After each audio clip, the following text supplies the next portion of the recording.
Hey everyone, Ryan here at eTrailer. Today on our 2022 Jeep Cherokee, we're going to be showing you how to install the Roadmaster Smart Diode wiring kit for Jeeps with LED taillights. But before we get into that, we'll take a minute, check these out, and make sure they're going to work for you. So when it comes to figuring out your diode or tow bar wiring when you're setting up your Jeep to be flat towed, there's quite a few options out there. And for me, this kit is probably going to be my favorite for a couple of different reasons.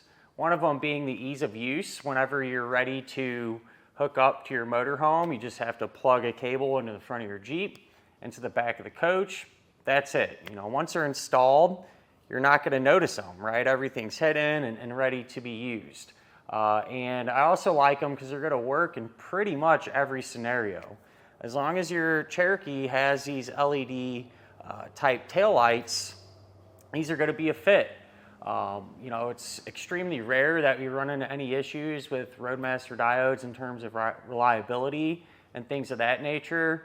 So to me, it just makes sense. You know, we've got a ton of experience with these. I personally have probably installed 100 of these kits on various different vehicles. And they just flat out work how you'd expect them to. So really can't go wrong, especially compared to some of the other types of wiring that you can get. So let's say magnetic lights, for example. Those work and get the job done and everything, but they're kind of a hassle. You know, you have to set them up every single time, placing a light on your Jeep, you know, setting that up, routing your wiring all up to the front, getting it plugged in, undoing it all when you're done, and then trying to store all these parts can really be a headache. The way everything works is really simple, and usually I like to actually be hooked up to our motorhome to really effectively demonstrate how everything is going to look and things like that. But some bad weather today, so we're stuck inside, so bear with us here. So today, this is going to simulate our motorhome. So whenever you hit your turn signals, your brakes, or your tail lights on the coach, those are going to be sent back through your wiring into the front of your Jeep, into the back of your tail lights, so people around you know what's going on and you'll be safe and legal. And there's a couple of different variations of this kit. One of them is going to come with this coiled cable like we have here today, as well as the diodes, the wiring, the ins and outs that you need to get everything set up. Another kit is going to be available that does not come included with the cable or the 6-way round plug. And to figure out which one is going to be best for your scenario really just depends on your tow bar. So for example, if you have a tow bar like this one, this is made by Roadmaster, it's the Nighthawk. This comes with the cable and 6-way round connector plug with it already. So it doesn't make sense to buy the diode kit that comes with those parts when you don't need them because you already have them, right? So that's where you would use that kit that doesn't come included with that type of thing. However, if your tow bar does not have those included with it, or you might already have a tow bar or something like that, that's where this would come into play. It'll give you the connector plug and the cable that you need to link everything together. Other than that, at the end of the day, not a whole lot to it. In my opinion, this is going to be your best bet for setting up tow bar wiring on a Cherokee. As far as the installation goes, it's not really bad or extremely complicated by any means. It's definitely time consuming, just having to route all the wires from the front to the back. Thankfully on the Jeep, underneath it, you got quite a bit of room to work. So I've definitely, worked on vehicles that are much more difficult and some that are a little bit easier. So the Cherokee kind of falls right in the middle. But if this is something you don't feel comfortable with or don't have the time or space for that matter, I definitely understand. If that's your situation, you can always check our dealer locator, and that should be able to get you going and help you out finding a shop that can set this up for you. If not, and you are doing it yourself, feel free to hang around. We'll go ahead and get started on it now. To begin our installation for our diode wiring, we're going to be working under the hood And we have the front end taken apart on our Jeep, and that's because we're doing this at the same time that we're doing our base plate. So what I recommend, you have a lot more room to work, easier to see. And I also suggest, if you're gonna be doing a battery charge line kit, for example, like we are, run that at the same time because it'll go to the same connector. So that's what our red wire is here. But start things off, I'll go ahead, I'll get this dropped down through the engine compartment, route it over to our bracket, and then show you the path that I took to get there. Our wiring, I just have it dropped down right through here. And this is where it comes out. And I just have it going over towards the center of our vehicle. And this is all just loosely routed right now. Once everything's hooked up, I'll come back, zip tie it, and secure it. And I have it coming out through our connector bracket there. We'll take the rubber dust cover for our connector plug. We'll slide that over our wiring. And we're gonna strip all the wiring ends back. Our charge line here. Give the wire a twist, and for our diode wiring, we're going to separate them into individual strands, so just carefully cut in between them all. And peel these back. Something I like to do with these, so once you peel them apart, kind of cut maybe the last 1/4 inch or something off, that way in case we nicked a wire or something, we get a fresh start there. So I'll go ahead and do that for these as well. I went ahead, got our charge line hooked up. I recommend doing that first before your diode wiring if you're installing one. But as far as the diodes go, we're gonna have 4 terminals. We have this one, which is labeled TM for taillight, so the brown wire goes there. GD for ground, white wire goes there. LT for left turn, so that's the yellow wire. RT for right turn, and that will be the green wire. And so the way these work, you take a small screwdriver, back the set screw out almost all the way, and then take the appropriate wire and place it into the terminal and just snug down the set screw. I'll do these one at a time, working my way around until we have them all hooked up. Here's what our connector plug looks like once we have all of the wiring hooked up. And what I like to do, just at the very end, once I'm pretty much finished up with everything, I'll come back and apply silicone to the terminals. That way it'll be all sealed up to prevent corrosion. And I like to do that at the end because if we have an issue, need to get back in here for whatever reason, we don't have a big mess to deal with. So for now, I'll put our cover over that and secure this to our bracket here. Back in the engine compartment, we can continue to route our wiring, but I like to get our ground hooked up first. So right next to our battery, there's a bunch of factory ground studs, and that's what I'm going to utilize. So I'm just going to cut our wire to length. I'm going to be real careful here. We're just going to cut the white wire only and kind of separate it. And the end that you want to be hooked up actually is the end that's going down to our connector plug.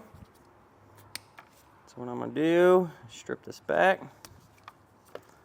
Twist that wire, and this is how we're going to make all of our connections, whether it be a ring terminal or a butt connector, spade terminal, whatever the case may be. Just take the electrical connector, slide it over the bare end of the wire, and crimp it down. And then as far as the ground stud goes, they're a little tricky to get to. For sure, and that's all right.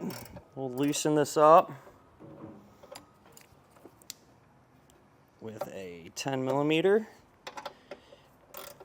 And what I might actually do is not completely remove this just because it is so tight in there. I don't want to drop it and fight with it and everything. So I'm going to loosen it about halfway. Then I'm going to take our ring terminal, and I'm just going to cut small opening in it, about like that, just big enough to fit around the stud there. Kind of like push it on there. So you can see it's just kind of hugging the stud. And then I'll come back and tighten this down.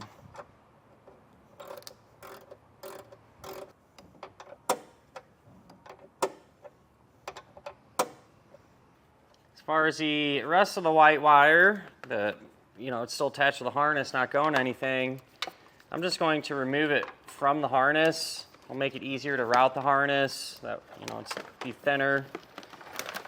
And when we peel all that white wire off, definitely want to hold on to it because chances are pretty good we're probably going to be using it here in a little while.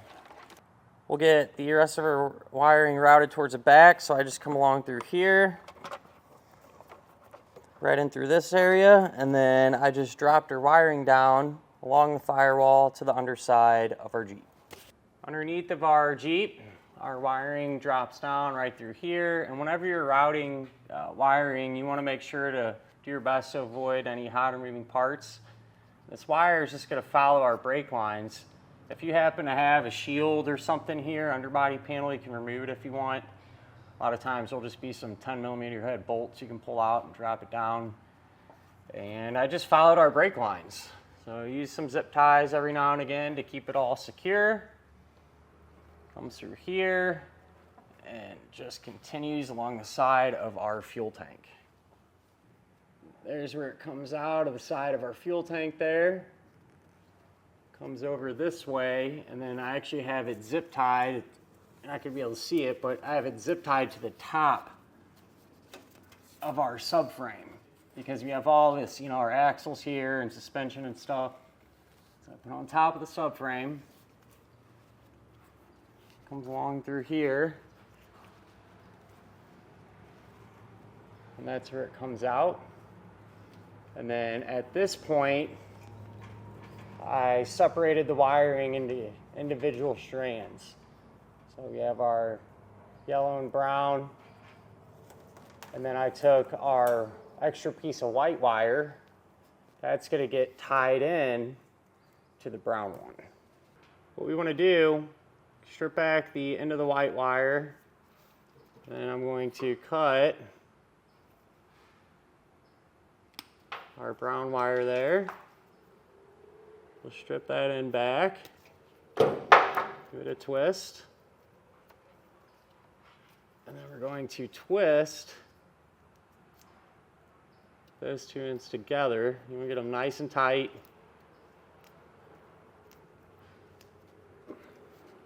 We're going to take a butt connector, and I'm using the heat shrink style here. The ends will seal up, just help protect against corrosion a little bit better, but a standard one will work fine too. Get that crimped down. We can take the remaining end of our brown wire, and I'm going to strip this a little long here.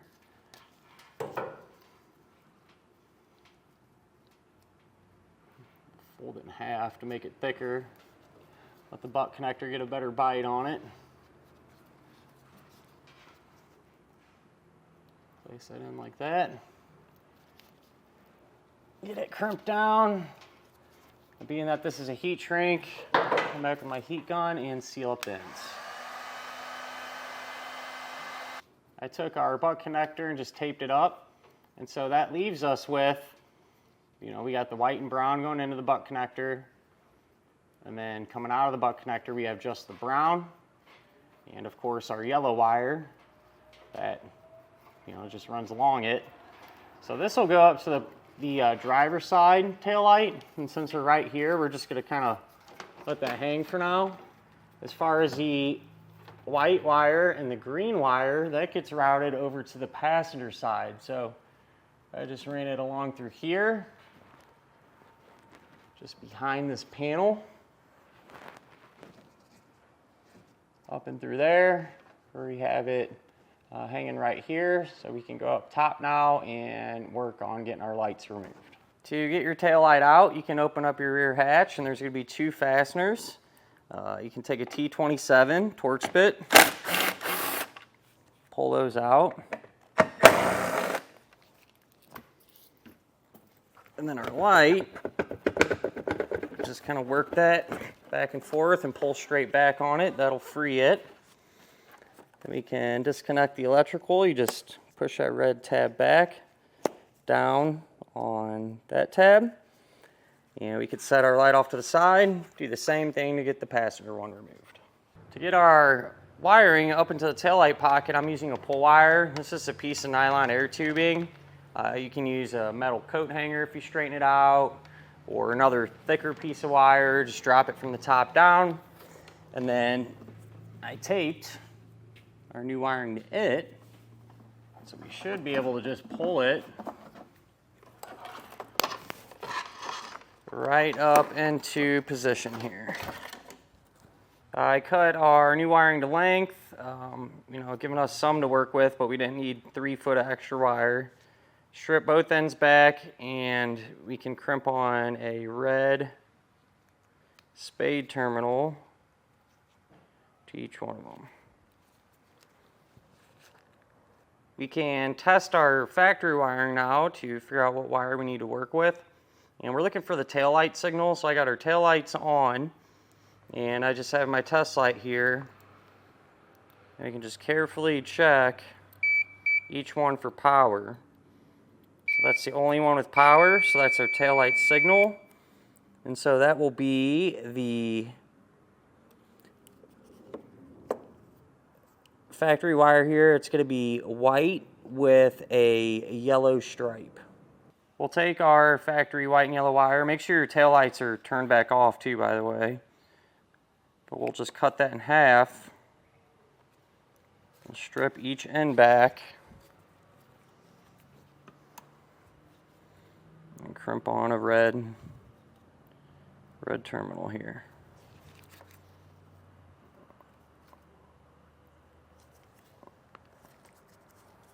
Once you have both of these ends crimped on,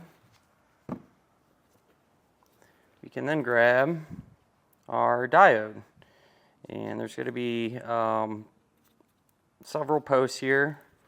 The one that's labeled car out, we're going to plug that into our factory wire closest to the plug. That one there. Car in, go to the other end of our factory wire. And then we'll take our new wiring here. I'll just bundle this up out of the way.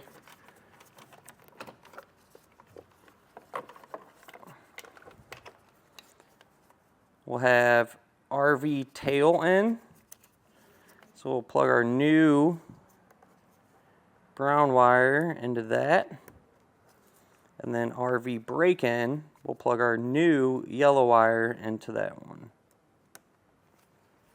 The kit's going to come with 2 pieces of white wire that are maybe about 1 foot long. One end crimp on a spade terminal, the other end a ring terminal.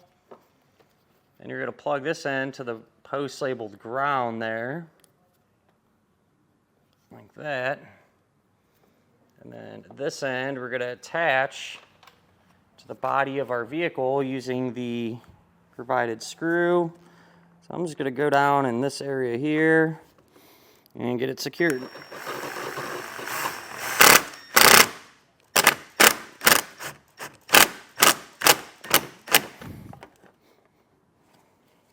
I went ahead, kind of taped everything up, zip tied everything, and then I secured our diode to the body of our vehicle. On the back of it, there's 2-sided sticky tape, so just applied it there. Then where our connections are made, I do like to take a bead of silicone. Just put it over them to help, keep moisture out and, protect them against vibration and stuff a little bit better. But once that is complete, we'll take our tail light, plug that back on in, then re-secure it the opposite way that we removed it. Over on the passenger side, got this pretty much set up the exact same way. Really the only difference is going to be the color of wires. So the factory taillight signal will be white with a gray stripe.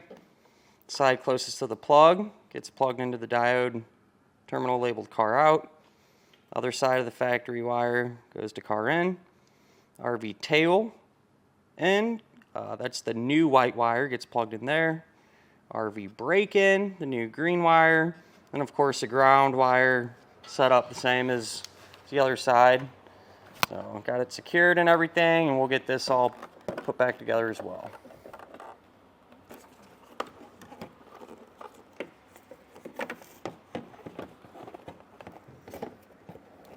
It is a good idea to test your wiring to make sure that it's working properly.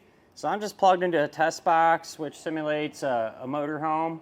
You can use your coach, but keep in mind if it has any issues, it might mislead you, and I'm thinking it's something you did on the vehicle side. We'll try out our taillight signal, our left turn signal, our right turn signal, and our brake lights. And that'll finish up our look at and our installation of the Roadmaster Smart Diode wiring kit on our 2022 Jeep Cherokee.